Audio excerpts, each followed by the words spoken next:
नमस्कार एंड जय हिंद मेरे प्यारे साथी मित्रों। युद्ध छिड़ चुका है थाईलैंड और कंबोडिया के बीच में और उसका मेन कारण है एक प्राचीन हिंदू मंदिर जिसको यूनेस्को का खिताब भी दिया जाता है। अब क्या होता है जब 1000 साल पुराना शिव मंदिर जिसको यूनेस्को वर्ल्ड हेरिटेज का खिताब दिया गया है वो एक युद्ध का कारण बन जाए। और हाँ, ये मंदिर की मैं बात कर रहा हूं वो है प्रे विहार मंदिर जो कंबोडिया के पहाड़ों पर स्थित है। और ये एक प्राचीन शिवा श्राइन है जहां कभी भक्ति और कल्पना की गुनगुनाहट होती थी, आज वही उसी जगह पर गोलियां, मिसाइल स्ट्राइक्स और बंदूकों की गूंजने की आवाज आती है। थाईलैंड और कंबोडिया के बीच में ये जो जगह है ना जहां पर ये मंदिर पाया जाता है वो सिर्फ एक जमीन का टुकड़ा नहीं है, वो इतिहास, विरासत और राष्ट्रवाद का एक जीता जागता सबूत है। और रीसेंट रिपोर्ट्स क्या कह रहे हैं, हमारे जो भी अभी तक हमें पता चला है कि फाइटर प्लेन्स को यहां पर भेजा गया है थाईलैंड द्वारा। और जो प्रे विहार का जो क्षेत्र है ना, जो ये वाला जो क्षेत्र है थाईलैंड और कंबोडिया के बीच में जो ये क्षेत्र आता है, इस एरिया के अंदर फाइटर प्लेन्स भेजे गए, वहां पर हैवी शेलिंग की गई और उस अगल बगल के रीजन्स में बर्बादी आई जिसके कारण 1,30,000 सिविलियंस को यहां से इवैक्यूएट करना पड़ा। और तभी जाके, क्योंकि कंबोडिया का मिलिट्री वीक है, तो कंबोडिया ने क्या किया, बात किया सीधा यूनाइटेड नेशंस में और यूनाइटेड नेशंस और दूसरे देशों की मदद मांगी। लेकिन जब उन देशों ने मदद करने का प्रयास किया, यूएन ने अपना हस्तक्षेप करने का प्रयास किया, तभी जाके थाईलैंड कहता है किसी भी बाहर के पार्टी के यहां पर आवश्यकता नहीं है। ये थाईलैंड और कंबोडिया के बीच का जंग है, इसमें कोई भी बाहर वाले को हम एंटरटेन नहीं करेंगे। तो साथियों, यहां पर उभर के आते हैं कुछ ऐसे सवाल जिसके बारे में आज हम इस वीडियो में जानेंगे कि क्या ये जो युद्ध है, क्या ये युद्ध भयानक हो सकता है? क्या थाईलैंड ने यूनेस्को के इस साइट पे जो हमला किया वो किया ही क्यों? कारण क्या था इसका? कंबोडिया ने यूनाइटेड नेशंस को बुलाया तो क्या इंटरनेशनल लेवल पे यूएन का इतना वजूद नहीं है कि थाईलैंड ने सीधा सीधा मना कर दिया? और सबसे इंपॉर्टेंट ये है कि क्या ये एक छोटा सा कॉन्फ्लिक्ट एक बड़े से बिग साइज वॉर में इमर्ज हो सकता है जिसके वजह से पूरा साउथ ईस्ट एशिया एक बर्बादी के कगार पे आ जाएगा? तो ये चीज जानने के लिए हमें ये जानना पड़ेगा कैसे चीजें अभी आगे डेवलप हुई। अब होता क्या है कि अप्रैल के एंड वाले टाइम पीरियड पे और जो जुलाई के पहले वाले हफ्ते में थाईलैंड और कंबोडिया के बीच में जो बॉर्डर टेंशंस होते हैं ना वो शुरू हो गए। और ये बॉर्डर टेंशंस का असर सीधा कहां देखने को मिला? इस प्री विहार टेम्पल के अंदर देखने को मिला, जो कि 11वीं शताब्दी का जो साइट है, 11वीं शताब्दी का यूनेस्को वर्ल्ड हेरिटेज साइट है।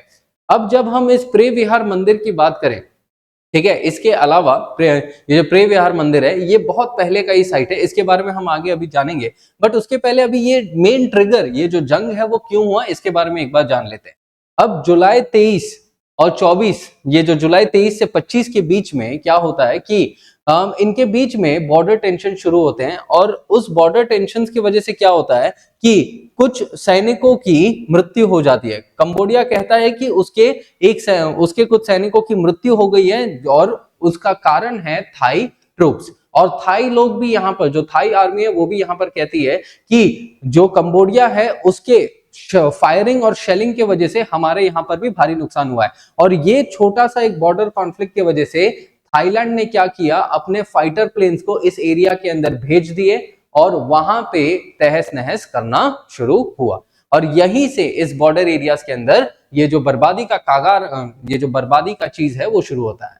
और जब ये शुरू हो गया तो कंबोडिया के जो ऑफिशियल स्पोक्स पर्सन थे उन्होंने कहा कि जो थाईलैंड है उन्होंने सिविलियन एरियाज के अंदर फाइटर प्लेन्स को भेजा और उसके अंदर बर्बादी करी, जिसकी वजह से हमारे बहुत से नॉर्मल सिविलियंस भी मारे गए। और तब जाके थाईलैंड के ऊपर वॉर क्राइम के एलिगेशंस लगाए गए, क्योंकि वॉर के अंदर यही होता है ना कि आप कभी भी नॉर्मल सिविलियंस को नहीं मार सकते हो, ठीक है, आप सिविलियन एरियाज के अंदर हमला नहीं कर सकते हो। बट यहाँ पे इन्होंने किया, ऐसा इल्जाम लगाया जाता है।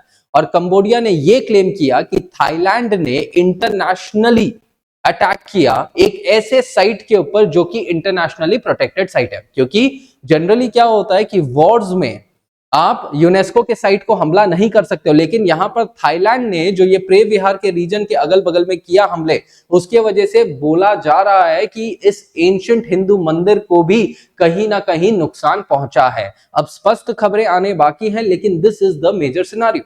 और थाईलैंड ये सारे जो एक्यूजेशंस है ना, इसके ऊपर डिनाई करता है। थाईलैंड कहता है कि हम एयर ऑपरेशंस किया, लेकिन हमने ये सेल्फ डिफेंस में किया। जब कंबोडिया की तरफ से स्नाइपर और मोर्टार के अटैक्स हुए थाईलैंड के अंदर, तब हमने ये चीज किया। और कंबोडिया इसके जवाब में कहता है कि ये जो मुद्दा है ना, ये हमने शुरू नहीं किया, ये थाईलैंड ने किया था। और यही चीज को कंबोडिया सीधा यूनाइटेड नेशन सिक्योरिटी काउंसिल लेके गया, जहां पर कंबोडिया के फॉरेन मिनिस्टर ये कहते हैं कि ये जो अटैक थाईलैंड ने हम पे किया है, वो सिर्फ हमारे सॉवरेनिटी के ऊपर खतरा नहीं डालता है, लेकिन वो ग्लोबल हेरिटेज के वैल्यूज के ऊपर भी खतरा डालता है, क्योंकि उसने एक मंदिर के ऊपर भी हमला किया और शायद आगे चल के थाईलैंड हमारे ऊपर कब्जा भी कर सकता है। तो ऐसे तरीके की चीजें जो है इंटरनेशनल लेवल पे बहुत ज्यादा इंपैक्ट करती है। और जब यूनाइटेड नेशंस ने यहाँ पे इंटरवीन किया, तो थाईलैंड के स्पोक्स पर्सन ने सीधा सीधा कह दिया कि भाई ये जो मसला है ना हमारा, ये एक बाइलैटरल मसला है, बाहरी ताकतों का इसमें कोई आना जाने का तक नहीं बनता है, कोई भी थर्ड पार्टी का जो मीडिएशन इसमें अलाउ नहीं होगा। और इसके बाद क्या होता है, नॉर्मली जो डिप्लोमेटिक टॉक्स होते हैं वो फेल हो जाते हैं, एक दूसरे के जो एम्बेसडर्स हैं उनको वापस बुलाया जाता है, और फिर ये जो मुद्दा होता है, ये जो मंदिर के ऊपर हमला होता है, वो एक बहुत इंटरनेशनल मुद्दा बनता है। तो ये जो मंदिर है ना, ये जो कभी शांति का एक ऐसा प्रतीक था, अब ये दोनों देशों के लिए एक नेशनल प्राइड का बैटलफील्ड बन चुका है। ठीक है, so this is going to be the understanding up till now. अब पॉइंट ये है कि ये जो मंदिर है ना, इसका बैकग्राउंड है क्या। तो इसके बैकग्राउंड की अगर हम बात करें इस पर्टिकुलर मंदिर की, तो होता क्या है कि आप खुद सोचो कि एक ऐसा शाइवाइट श्राइन है जिसके नाम पे प्रे विहार है, जो कंबोडिया के पहाड़ों में स्थित है, बीचों बीच। और यहां पर जो कल्चरल लेवल पे बहुत ज्यादा उन्नति होती है, यहाँ पर ट्रेडिशनल चीजें बहुत ज्यादा आगे बढ़ती हैं, ये शांति का एक प्रतीक होता है। और उसी क्षेत्र में ये चीज, जो जंग का जो एस्पेक्ट है, उसकी शुरुआत होती है। अब ये जो कॉन्फ्लिक्ट है ना, जो इस मंदिर के डेवलपमेंट पे हुआ, ये आज के वजह से नहीं है, ये आज से 100 साल पहले, आज से 100-125 साल पहले कुछ ऐसे घटनाएं घटित हुई थी, जिसके वजह से तब से ये कॉन्फ्लिक्ट शुरू हुआ और आज ये जंग के मैदान में तब्दील हो चुका। तो इसकी कहानी है क्या, ये जो कॉन्फ्लिक्ट है और ये मंदिर है, इसकी कहानी है क्या। तो हमें ये पता है कि ये प्राचीन मंदिर तो है, लेकिन जब इंडिया और जो एशियन कॉन्टिनेंट, जब यूरोपियन के कॉलोनीज थे, तब से ये कहानी शुरू होती है। तो होता क्या है कि by the time period of 1907, ठीक है, by the time period of 1907 एक फ्रांको सियामीज ट्रीटी करी जाती है। उस टाइम पे थाईलैंड जो है ना, उसको सियाम प्रोविंस कहा जाता था, और वो एक फ्रेंच कॉलोनियल एम्पायर के सामने जब उसने जंग करी थी, तो उसने फ्रांस के सामने अपना सिर झुका दिया था, क्योंकि वो हार चुका था। और जब ये हारा, तो उसमें एक ट्रीटी करी गई, और उस ट्रीटी में ये कहा गया कि जो प्रे विहार का जो एरिया है ना, वो दिया जाएगा किसको, कंबोडिया को। और वही तभी से वो जो डिसीजन था, थाई लोगों को बुरा लगने लगा, थाईलैंड वाले लोगों को बुरा लगने लगा, और उनके लिए वो एक नेशनल ह्यूमिलिएशन था, क्योंकि उनको ऐसा लगता था कि ओरिजिनली ये जो प्रे विहार मंदिर है वो उनके क्षेत्र में आता था, लेकिन ये फ्रांको सियामीज ट्रीटी के बाद क्या होता है कि वो मंदिर देना पड़ गया कंबोडिया को। अब ये जो मंदिर है, ये जो मंदिर है वो ओरिजिनली हिंदू था, बट होता क्या है कि जब प्राचीन समय में एक डायनेस्टी था जिसका नाम था खमेर एम्पायर। खमेर के बाद ये क्या होता है, ये कंबोडिया के लिए भी बहुत इंपॉर्टेंट मंदिर बन जाता है, क्योंकि वो कंबोडिया का कल्चरल प्राइड बन जाता है। बट थाईलैंड के जो ग्रुप्स थे, उन्होंने ये कहा कि ये मंदिर कंबोडिया का नहीं है, ये मंदिर थाईलैंड वालों का है। और दोनों के बीच में ये कल्चरल लेवल पे कॉन्फ्लिक्ट की शुरुआत हुई। अब बाद में जब कॉलोनियल पावर्स एशिया से निकल गए, तो 1962 में एक इंटरनेशनल कोर्ट ऑफ जस्टिस होता है, वो क्या कहता है कि ये मंदिर कंबोडिया का है। लेकिन तभी भी थाईलैंड वालों ने इस मंदिर के ऊपर ये स्टेटमेंट को रिजेक्ट कर दिया।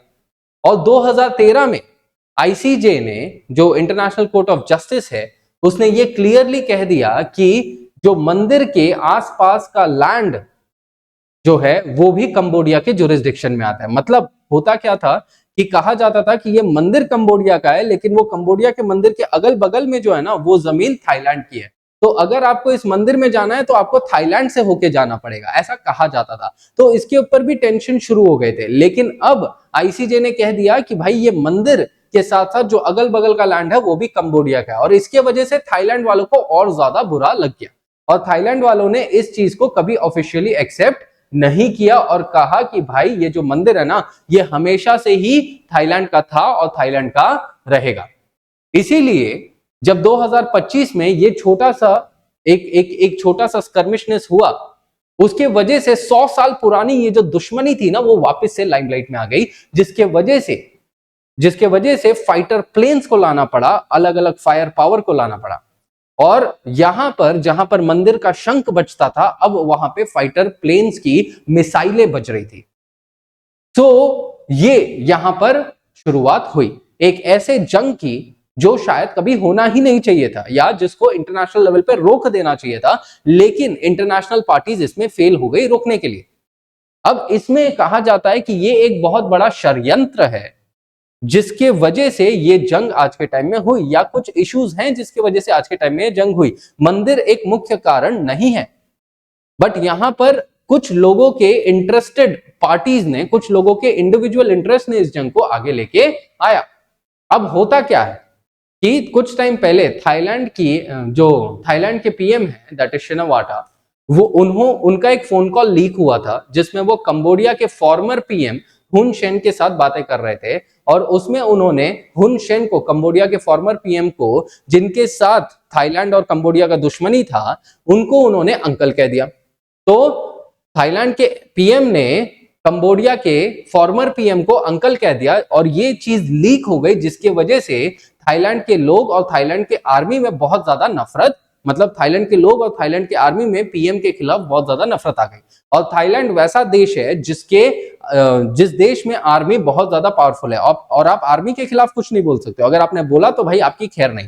तो यहां पर जब ये चीज हुआ तो क्या किया गया, बदला गया, प्राइम मिनिस्टर वगैरह बदले गए, और यहां पर फिर एक सिविलियन गवर्नमेंट फॉर्म हुई जो इतनी ज्यादा पावरफुल नहीं थी, बट आर्मी यहां पे पावरफुल हो गए। और आर्मी का मेन मकसद तो यही था कि ये जो बॉर्डर इश्यूज है आर्मी को उसे सॉल्व करना ही है। तो जब थाईलैंड में एक वीक सिविलियन गवर्नमेंट और एक स्ट्रॉन्ग नेशनलिस्टिक आर्मी बनी, ये दोनों का मूड यही था कि भाई और अभी भी यही है कि भाई अभी जो है ना हमें कोई निगोसिएशन नहीं करना है, अभी हमें बस रिटेलिएशन करना है, क्योंकि आर्मी कभी पीछे नहीं हटेगी। तो यहां पर ये मुद्दा था जो हम थाईलैंड के कॉन्टेक्स्ट में लेते हैं। जब हम कंबोडिया की बात करते हैं तो कंबोडिया के केस में हम क्या चीज देख रहे हैं कि कंबोडिया के केस में कंबोडिया की आर्मी वीक है, कंबोडिया इतना स्ट्रांग नहीं है उनके सामने। इसके लिए कंबोडिया क्या कर रहा है कि इंटरनेशनल लेवल पे इन चीजों को लेके जा रहा है, ताकि इंटरनेशनल लेवल पे थाईलैंड के ऊपर प्रेशर बनाया जा सके कि थाईलैंड जो है ना वो कंबोडिया के ऊपर इस लेवल का अत्याचार ना करे, इस लेवल का अटैक्स ना करे। तो ये यहां पर कहीं ना कहीं दोनों का अपना खुद का प्रोज एंड कॉन्स है, और ये जो है पूरा एक कॉन्स्पिरेसी की भी बात यहां पे आती है, जिसके बारे में हम कभी और जानेंगे। बट इस सेशन के लिए अपने इन्हीं चीजों को नॉर्मल एक ऐतिहासिक एंगल पे देखने का प्रयास करेंगे। तो अब सवाल ये है कि ये जो पॉसिबल सिनारियोज हैं इसके अंदर इंडिया, ठीक है, ये जो पॉसिबल सिनारियोज हैं, ठीक है, इसके अंदर इंडिया का क्या कंटेक्स्ट रहेगा, कि मतलब इंडिया जो है, इंडिया और चाइना के बेसिस पे हम यहाँ पे क्या देख सकते हैं। तो साथियों जब भी हम ये चीज देखते हैं कि साउथ ईस्ट एशिया में कोई वॉर का शंख बजता है ना, तो दुनिया के दो ही प्लेयर्स जिनके एक्शंस सबसे ज्यादा मैटर करते हैं वो होते हैं इंडिया और चाइना। और इस थाईलैंड और कंबोडिया के कॉन्फ्लिक्ट में इंडिया के ऊपर क्या असर पड़ेगा वो देखना बहुत जरूरी है, क्योंकि इंडिया यहां पर सिर्फ एक ऑब्जर्वर नहीं हो सकता, क्योंकि इंडिया का यहां पर क्या है कि बहुत ज्यादा स्टेक है इन पर्टिकुलर एरियाज के अंदर। इंडिया का ये जो स्टेक है बहुत ज्यादा इंपॉर्टेंट होता है। अब होता क्या है दोनों में, देखिए जनरली इंडिया का एक ईस्टवर्ड लुक पॉलिसी है, ठीक है, और अगर ये दोनों देश के अंदर जंग होता है तो चाइना उस चीज का फायदा उठा सकता है जो कि इंडिया के लिए खतरे में होगा। कैसे? क्योंकि देखिए चाइना जो है ना साथियों, हमेशा से चाइना इस पर्टिकुलर क्षेत्र के अंदर, जिसको हम कहते हैं chicken neck corridor, okay, China हमेशा इस क्षेत्र के ऊपर कब्जा करना चाहता है। ये इसको चिकन नेक कॉरिडोर जो सिर्फ 22 किलोमीटर का है, तो इसको बाईपास करने के लिए हमारा क्या है कि हमने अलग अलग चीजें, मतलब अलग अलग रास्ते वगैरह यहाँ पे हमने अपनाने का प्रयास किया है जिससे हम चाइना को काउंटर कर सके। तो उसके लिए हमने क्या किया है कि जो साउथ ईस्ट एशिया ना उसके साथ हमारे संबंध बहुत अच्छे होने चाहिए। तो हमने जो थाईलैंड और कंबोडिया दोनों भी देशों के साथ हमारे अग्रीमेंट्स हैं। अब वो अग्रीमेंट्स कैसे हैं? थाईलैंड के साथ है हमारा इंडिया म्यांमार थाईलैंड हाईवे, ठीक है, थाईलैंड के साथ इंडिया म्यांमार थाईलैंड हाईवे है हमारा। तो अगर थाईलैंड जंग पे है तो वो भी नुकसान में होगा। और दूसरा है कंबोडिया के साथ हमारा मीकोंग गंगा, क्योंकि हमारा गंगा नदी है, इनका मीकोंग नदी है, तो ये वाला जो है ना मीकोंग गंगा कोऑपरेशन जो कि हमारे लिए बहुत ज्यादा इंपॉर्टेंट होता है इन द ट्रांसपोर्टेशन लेवल। और अगर ये रीजन अनस्टेबल होती है तो कहीं ना कहीं ये जो ट्रेड और कनेक्टिविटी प्रोजेक्ट्स है ना, इसके अंदर नुकसान हो सकता है। और इसी चीज का फायदा क्या हो सकता है? चाइना उठा सकता है। अब होता क्या है कि चाइना जो है ना वो कंबोडिया का एक पैसिव सपोर्टर है, और कंबोडिया को उसने बेल्ट एंड रोड इनिशिएटिव के साथ जोड़ लिया और उसको डेब्ट ट्रैप में उसने फंसा लिया है।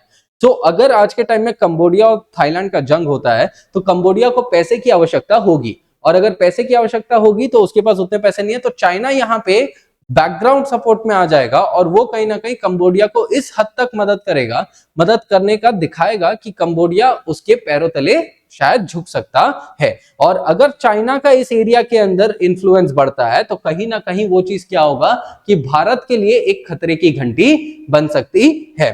और यहां पर एक स्टेटमेंट भी कहा जाता है कि चाइना जो है ना, चाइना ये प्रॉक्सी कॉन्फ्लिक्ट्स करवाता है।